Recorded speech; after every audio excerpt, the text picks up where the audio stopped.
class I just came from. I'm pretty fired up. I may say some things that I regret, but I'm just compelled to say this. So this is me in fired up form, not quite in self, and I admit to that. But I just came from part 1 of a class for mental health support workers. And I won't go into more detail about it until I decide it's safe to do so. But I've been involved in sort of the beginnings of this for quite a while, for a year, and the program was this weekend.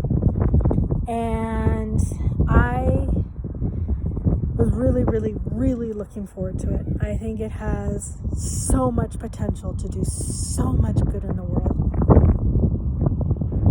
But I was assaulted, emotionally assaulted, and I think mentally gaslighted. I'm just trying to work myself out of this, but here's what happened. So first day, first 30 minutes or so, everybody's going around and they're introducing themselves. And this one, this person, I believe, who's in transition, said, please refer to me with them, they pronouns. And then it kind of started going. So before that person said that, everybody was just like, hi, my name is, here's my story, and then after that, the next person's like, please refer me to them, they too, and the next person's she, her, and they're like passing out the little stickers on how you'd like to be referred, and I'm like, oh my God, where is this going? I don't like pronouns. I think it's an ideology. I think it is not based in reality. I don't like them. I don't subscribe to them. But I understand that everybody is different. So when they asked if anybody would like, the little pronoun sticker, I said, no, I don't do pronouns. And at first I got laughter and people thought I was joking. And then after, they're like, oh my God, you're serious. And I said, yeah, I don't subscribe to that ideology. And they got really offended.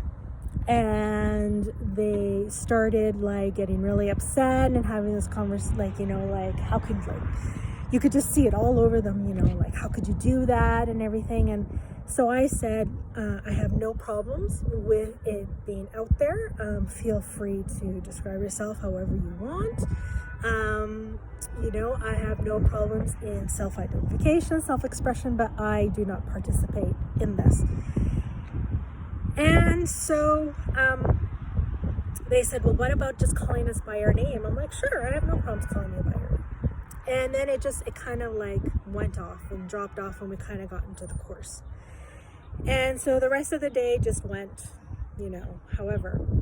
The next day, I come in and 2 out of the 4 instructors stand up in front of the class, and this is before the lunch hour, so we did the first part of the course.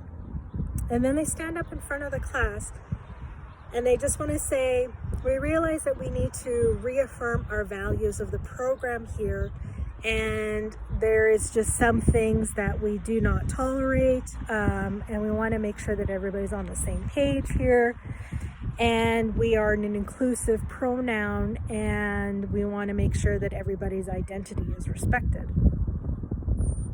And they said this to everybody in the class. But, everybody was there the day before. Everybody knows that it was me who said, I don't do the pronoun thing. So basically, instead of coming to me personally and, maybe trying to understand where I'm coming from, why I don't believe it, they stood up in front of the class and they basically, without saying my name, basically pointed to me, and said, we don't allow this. So I'm like, you're fucking ambushing me. And this is a course on mental health. Come on. And so thanks to my many, many years of healing, I stand up for myself. I was an abuse survivor. I know what it's like to be coerced into silence. And I'm like, fuck this. So I was like, is this me that you're talking about? Is this about what I said yesterday? And they're like, yes, this is. And so then I started talking about, hey, I was not about trying to force anybody to not be who they are. I was just simply expressing who I am. And as I was talking, I was getting a lot of ambush. A guy called me violent and aggressive for not supporting the pronouns. And, and at one point I'm like, well, what if I identified as a black man?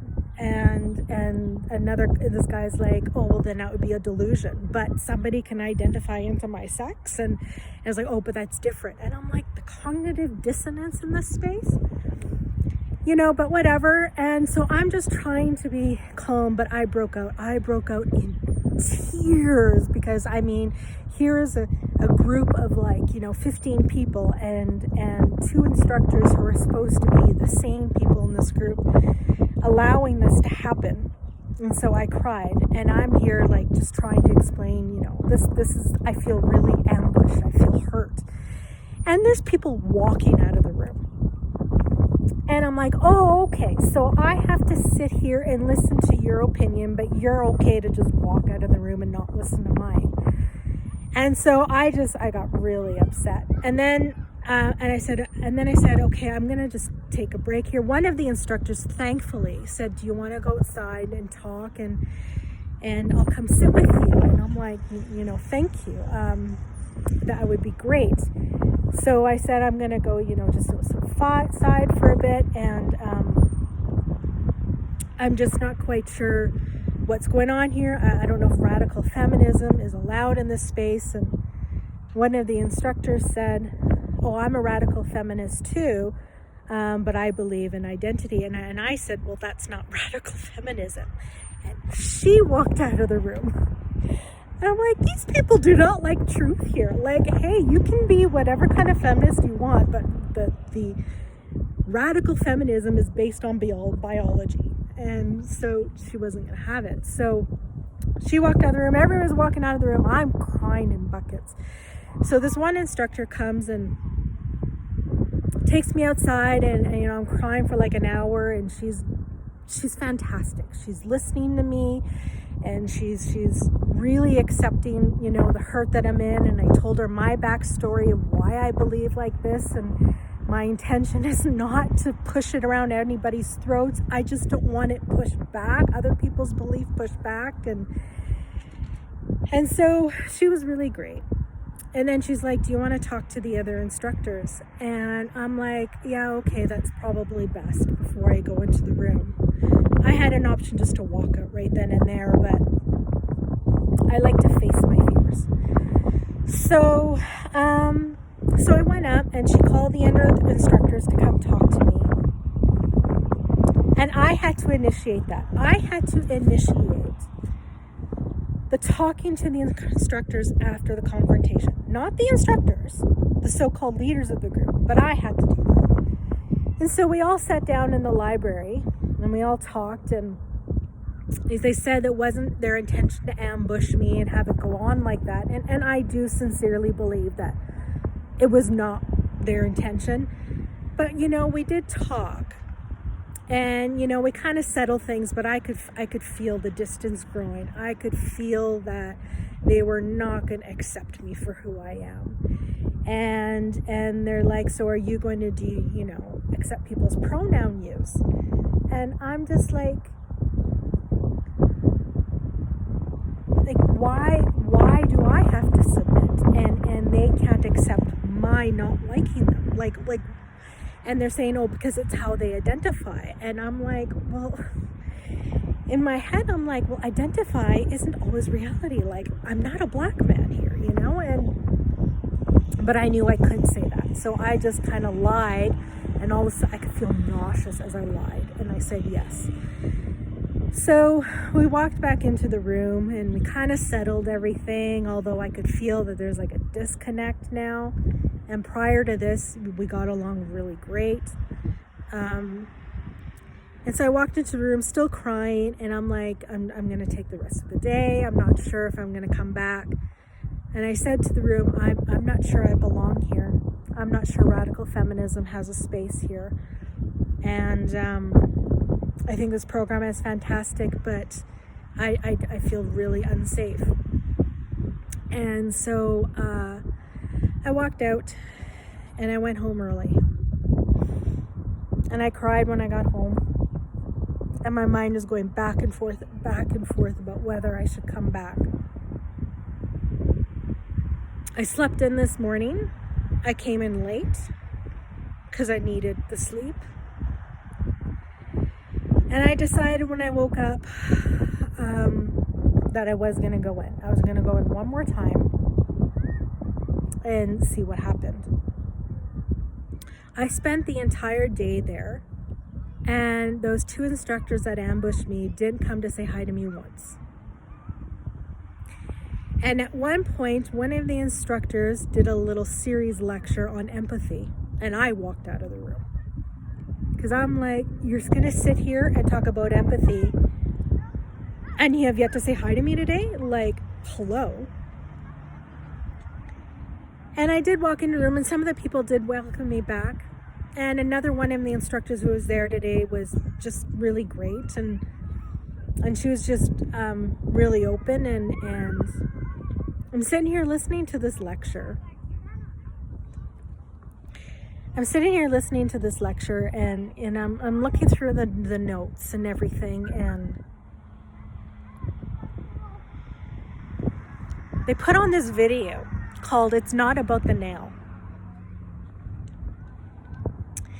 And it was a video of a woman talking to her husband, and she literally had a nail in her forehead. And she was complaining about all the migraines and all the pain that she was in. And the husband was trying to, get her to take the nail out. And she just wanted him to listen to her and affirm her.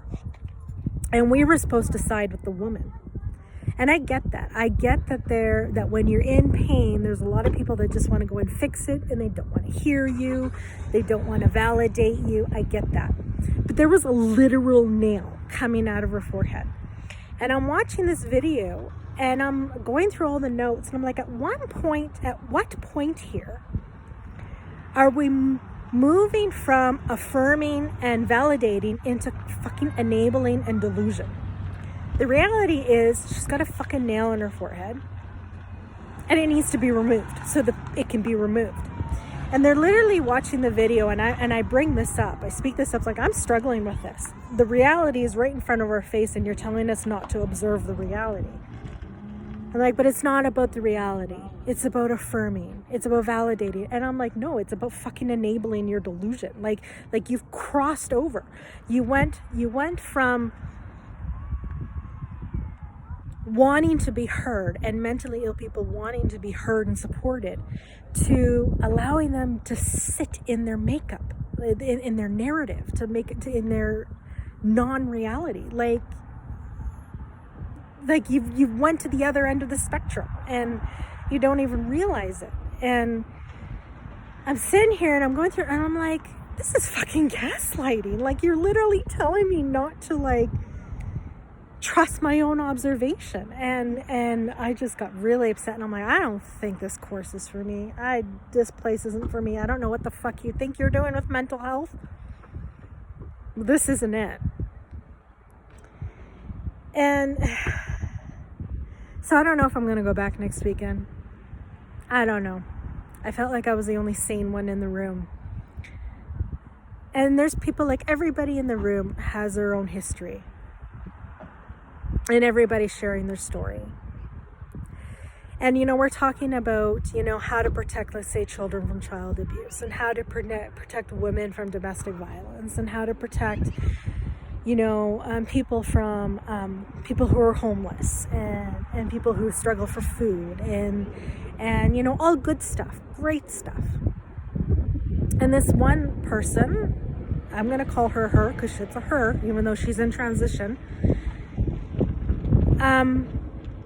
says that she works with the trans youth and working with parents who have trans kids. And everybody's just like, this is great. And I'm just here inside my head screaming, this is fucking child abuse. Allowing a child to believe that they're born in the wrong body is child abuse.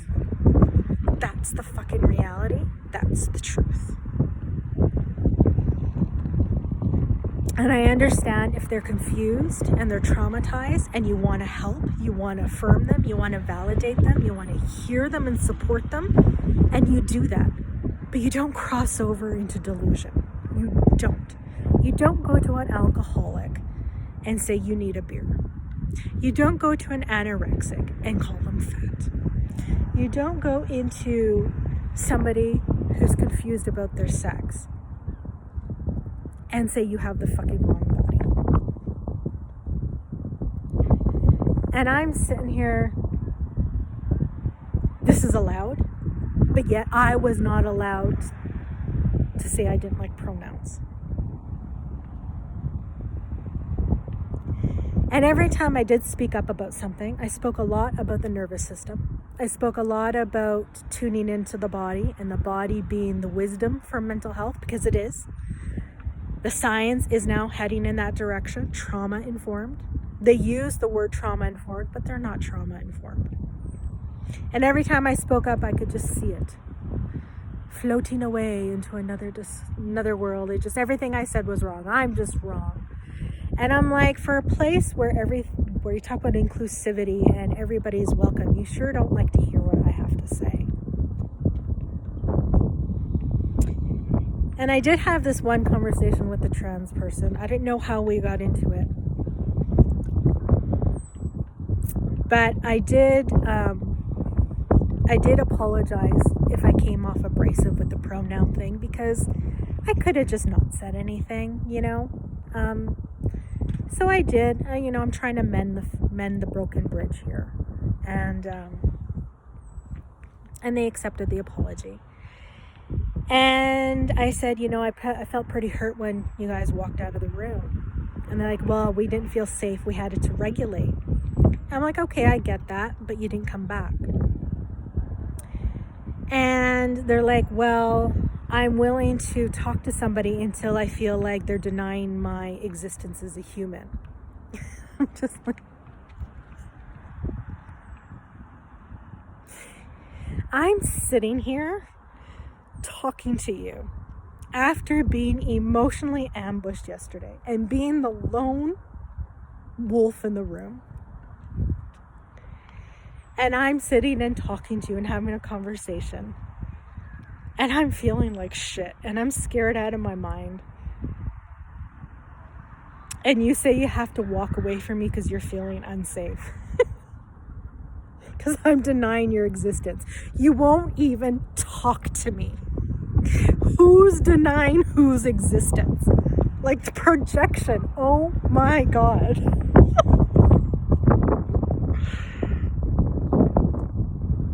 You don't get to claim emotional safety if you're not gonna fucking even try and just stonewall. And in fact, that's a coercive control tool. It's an abusive tool.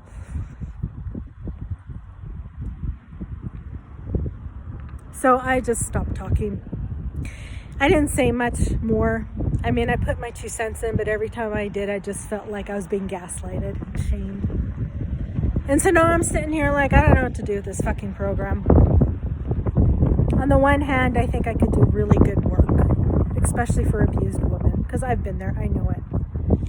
And for trauma. And I've been to the dark depths of the soul and the darkest places in the body. And I can help people work, ride through it. But do I want to be associated with this program? Do I want to be associated with this? With the place where 50% of the instructors can't even acknowledge me? Like, Do I really want to be in a place where I don't belong? I don't feel safe?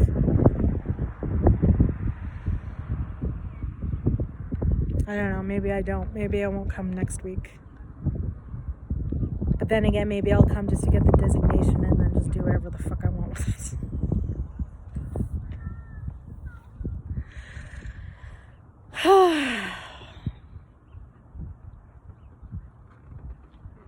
This is my first video entry, my first video blog entry.